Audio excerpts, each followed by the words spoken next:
Il n'y a rien de plus grand et de plus juste dans une démocratie que la confiance dans le peuple. Et vous savez, nous on vit avec des traumatismes dans les 20 dernières années de notre histoire. Les Français ont eu le sentiment en 2005 qu'ils votaient contre l'Europe et qu'on leur avait après imposé l'Europe par une voie parlementaire 2 ans plus tard. Moi je leur dis, la colère elle peut pas monter par les coulisses, par en dessous. C'est pas une colère. La question c'est qui gouverne. Et donc pour gouverner le pays, au-delà de vos colères, elle s'est exprimée, je l'ai entendue, je vous redonne la parole. Qu'est-ce que vous voulez? Et donc regardez les projets. Et donc ce sera la faute de personne le soir du 2e tour. Ce sera la responsabilité des Français. Et moi, c'est pas un pari, c'est une confiance. Oui. Voilà. Richard Ramos, c'est ce que vous disiez, il ne se remet jamais en cause. Non. Il ne se remet jamais en question. Non, on a l'impression que... Au passage, pardon, mais vous l'avez dit, pardon, c'est le président de la République qui avait décidé d'être discret, de ne plus parler, là. Non, il n'avait pas décidé. Il n'avait pas décidé ça. On avait décidé. Les amis lui ont dit. Il a dit en conférence de presse. Il a dit en conférence de presse le 12 juin, je ne mènerai pas la campagne des législatives, je me tiendrai en retrait. Bon. Et il avait dit qu'il aurait la parole rare en arrivant en 2017. Ouais. Pardon. Mais chasse le naturel, il revient au galop. À la fois, c'est presque pathétique pour moi, ça. Dire que, moi, je le dis, le président, il faut qu'il reste en surplomb. Aujourd'hui, on a commencé quand même en 2017, quand il y avait un texte qui arrangeait pas la majorité, il faisait interruption de séance, coup de schlag aux députés, et on revenait, il fallait voter. Ça peut pas aller, cette affaire-là.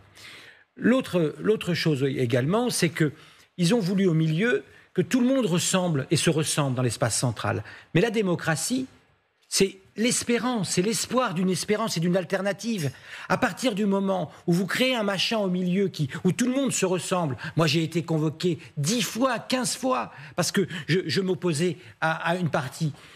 On n'a pas voulu qu'il y ait des gens différents. Qui vous convoquait? J'ai eu Matignon, j'ai eu les conseillers de Matignon, j'ai eu les conseillers des ministres. On m'expliquait qu'il fallait que je polisse mon langage parce que j'étais un garçon à haute potentialité. En gros, ferme ta gueule et tu deviendras secrétaire d'État au chou farci. Mais comme je suis un ancien connaisseur gastronomique, j'ai trop de respect pour le chou farci. Et donc, tout ça. Mais c'est pas la première fois dans l'histoire de la 5e qu'il y a ça. Mais tout le temps. Ça a toujours existé. Mais là, c'est vrai que c'était à son paroxysme. À l'époque, il n'y avait pas cette espèce d'espace central qui se voulait uniforme et 2 extrêmes sur le côté. Il y avait des différences, il y avait même des courants, il y avait des gens qui s'affrontaient, on choisissait à travers cet espace central. Ça a été vraiment une grande catastrophe. Parce qu'il avait peur des frondeurs. Parce qu'il avait vécu les frondeurs. Exactement. Et le deuxième élément, vous aviez parlé tout à l'heure de la lettre du président. Il y a quelque chose qui m'a effaré, moi, parce que vraiment les conseillers, c'est pas ma came. Parce que je me dis de temps en temps, mais venez juste sur le terrain, écoutez les Français. Je veux dire, sur la période des retraites, il y a des journalistes de votre journal qui sont venus m'accompagner et qui ont vu des Français qui disaient « Mais moi, j'étais TUC, vous savez, ces contrats spécifiques. Oui. Eh ben, vous me les Travaux d'utilité collective. Monsieur Ramos, vous ne les avez pas comptés.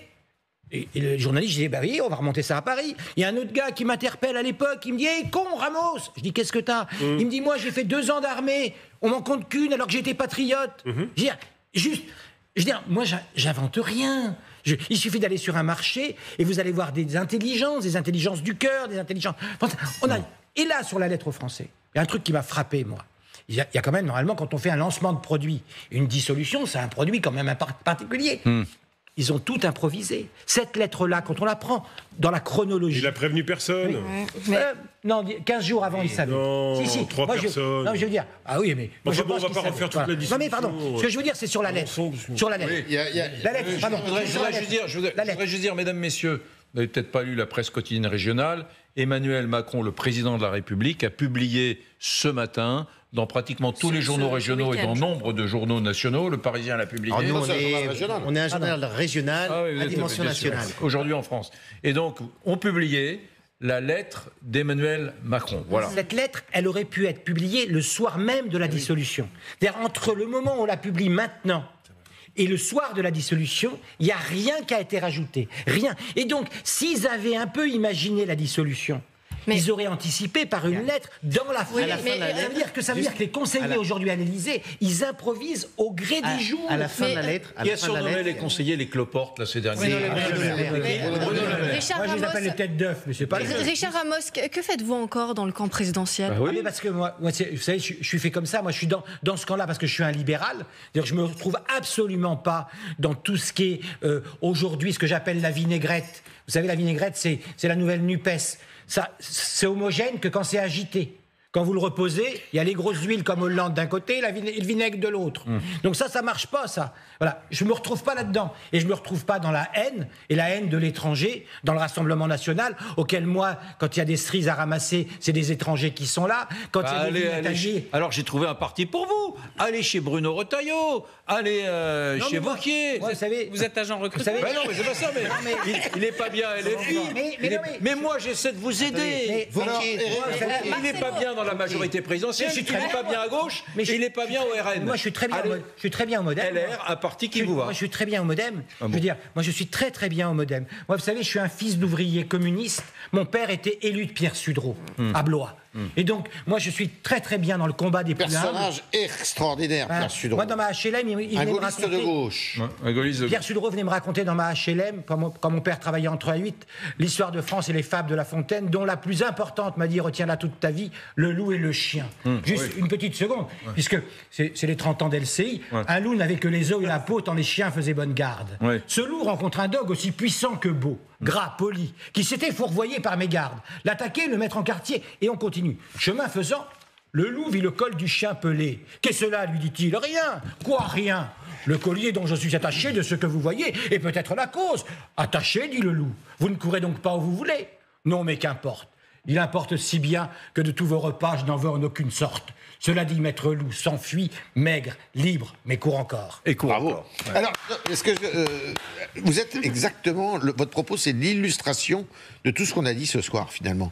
C'est que le succès du Rassemblement national et, d'une certaine façon, du Front populaire de gauche, c'est un succès qui a été construit sur la détestation de la posture, du comportement, de l'arrogance d'Emmanuel Macron.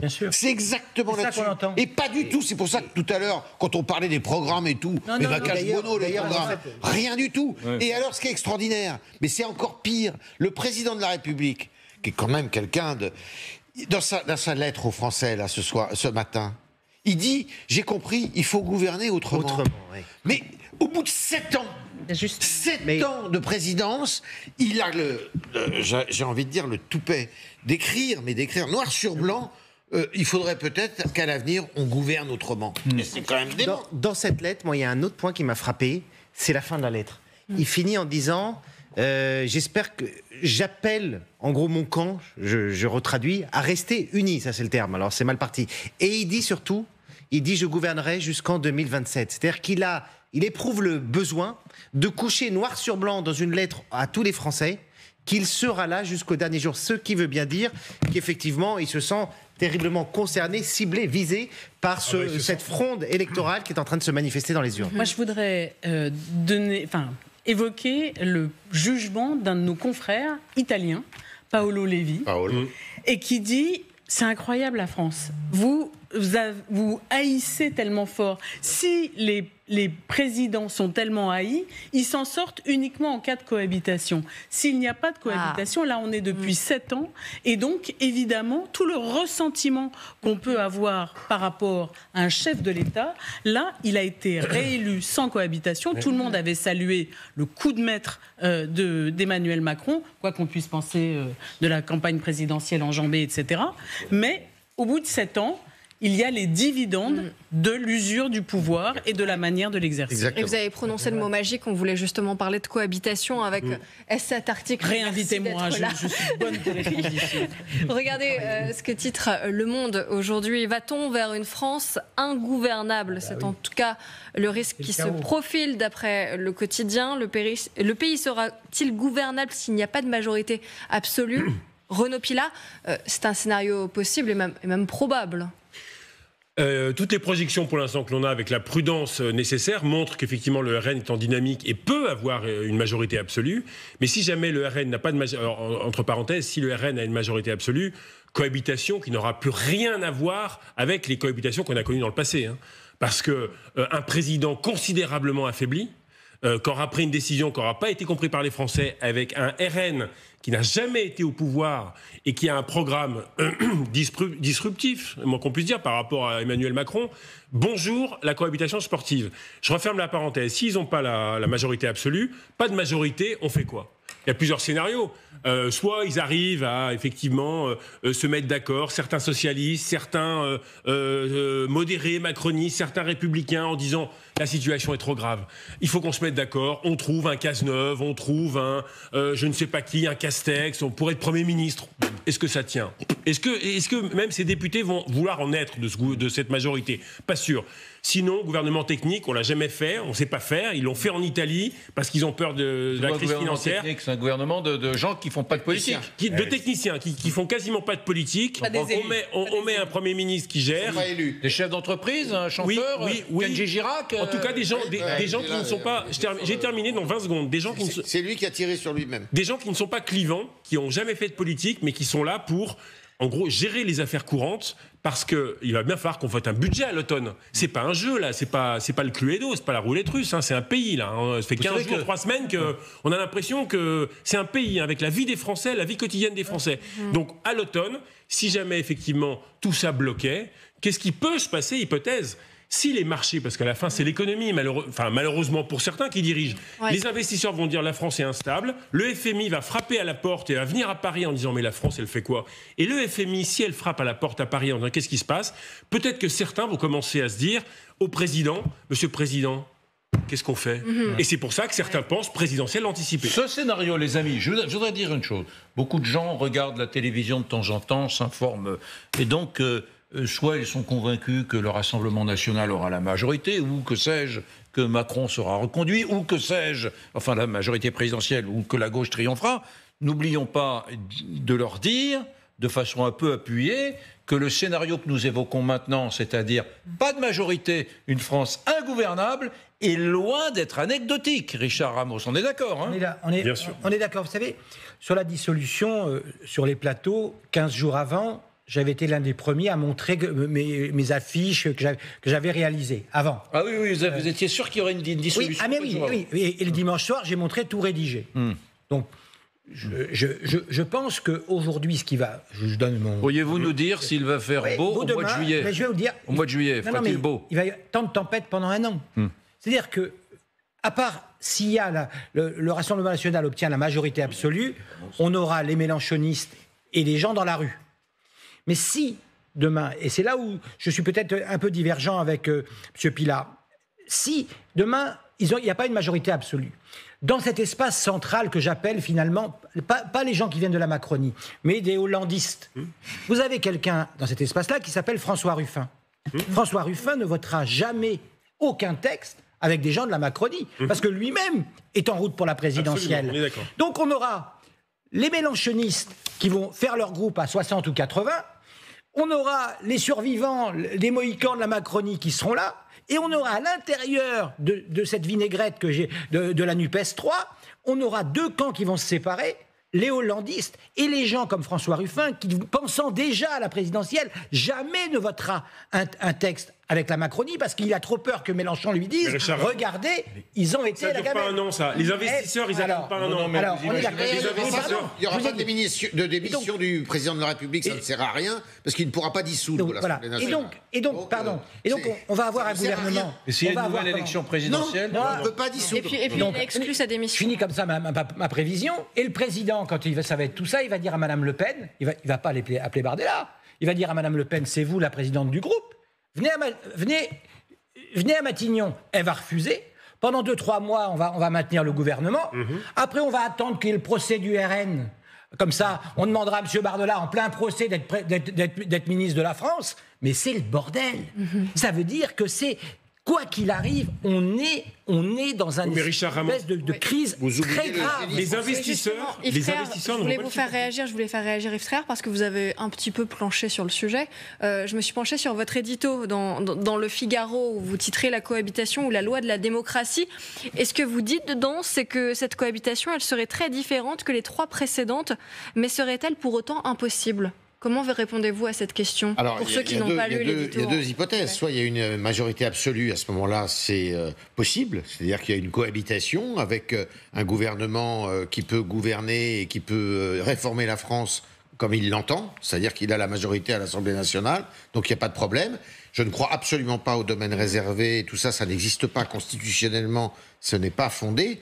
Et c'est là où il y aurait des frictions avec le président de la République, notamment sur la politique étrangère, quand même très différente entre ce que nous a dit monsieur, surtout par rapport à Madame Le Pen d'ailleurs, parce que Madame Le Pen et monsieur Bardella ne sont pas tout à fait sur la même longueur d'onde, notamment vis-à-vis de l'Ukraine. Vous avez vu, parenthèse, 170 diplomates signent aujourd'hui une pétition pour dénoncer l'arrivée de l'extrême droite en matière de diplomatie. Après, s'il y a une majorité relative, il va falloir, pour ce qui concerne, si cette majorité relative, il manque 10, 15 sièges, je pense que le gouvernement et que le Rassemblement national, Bardella, pourra trouver des alliés de circonstance dans l'Assemblée, notamment sur sa droite, chez LR, quoi. Ils arriveront à trouver, à faire la balle, les ultramarins, tout ça, chez les indépendants, enfin tout ça. Il ne faudrait pas que ça soit davantage que 20, parce que là, ça commencerait à être compliqué. Parce que le problème, c'est qu'ils s'opposeront, comme les gouvernements sortants de Mme Borne et de M.